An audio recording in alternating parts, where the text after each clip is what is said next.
हम लोग mutually exclusive events उन इवेंट्स को बोलते हैं जिनके इंटरसेक्शन की जो वैल्यू होती है वो नल सेट को रिप्रेजेंट करती है। फॉर एग्जांपल, सपोज कर लो मैंने एक डाई फेंका है और डाई के अंदर से मैंने दो इवेंट कंसीडर किए हैं, एक इवन नंबर का आना और एक ऑड नंबर का आना।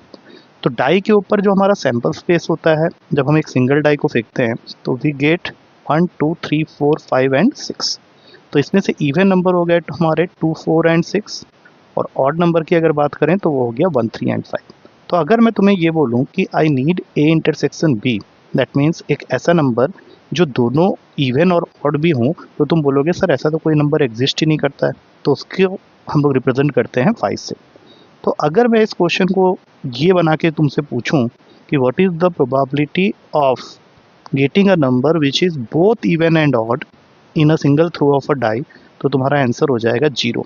और ऐसे ही इवेंट्स को हम लोग बोलते हैं म्यूचुअली एक्सक्लूसिव इवेंट्स।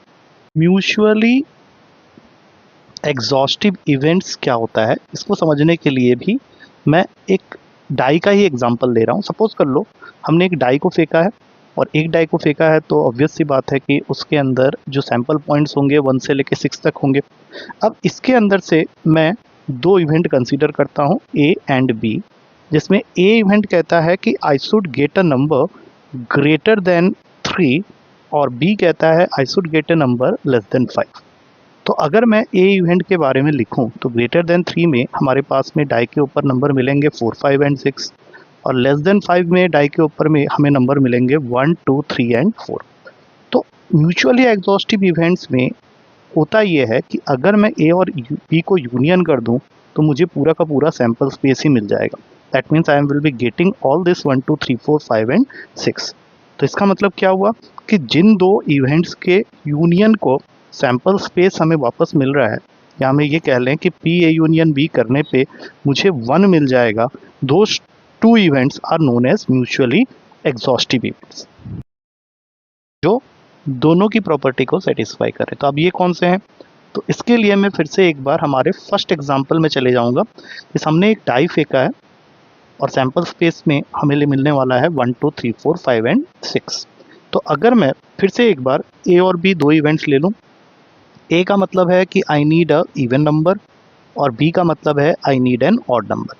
तो as we all know, even number में आ जाएगा 2 4 एंड 6 और ऑड नंबर में आ जाएगा 1 3 एंड 5। तो तुम बोलोगे सर ये तो आपने एग्जांपल लिया था एक्सक्लूसिव के लिए, बट मैं ये कहता हूँ कि ये एक्सक्लूसिव भी है और एग्जॉस्टिव भी है, क्योंकि अगर मैं कॉमन ढूंढने की कोशिश करूँगा that is A intersection B, तो इसकी प्रोबेबिलिटी 0 होगी।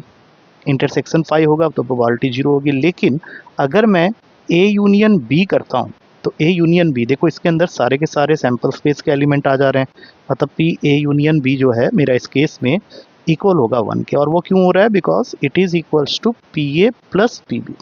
अब फॉर्मूला में तीसरा पार्ट होता है पी ए इंटरसेक्शन बी का, लेकिन वो तो 0 हो गया है, तो यहाँ से माइनस करेंगे 0। तो फाइनल आंसर क्या हो गया कि पी यूनियन बी जो है वो 1 के इक्वल है, और P A plus P B is equals to 1 जब होने लगे तो फिर वो म्यूचुअली एग्जॉस्टिव का कंडीशन होता है। मतलब ये एक्सक्लूसिव भी है और एग्जॉस्टिव भी है।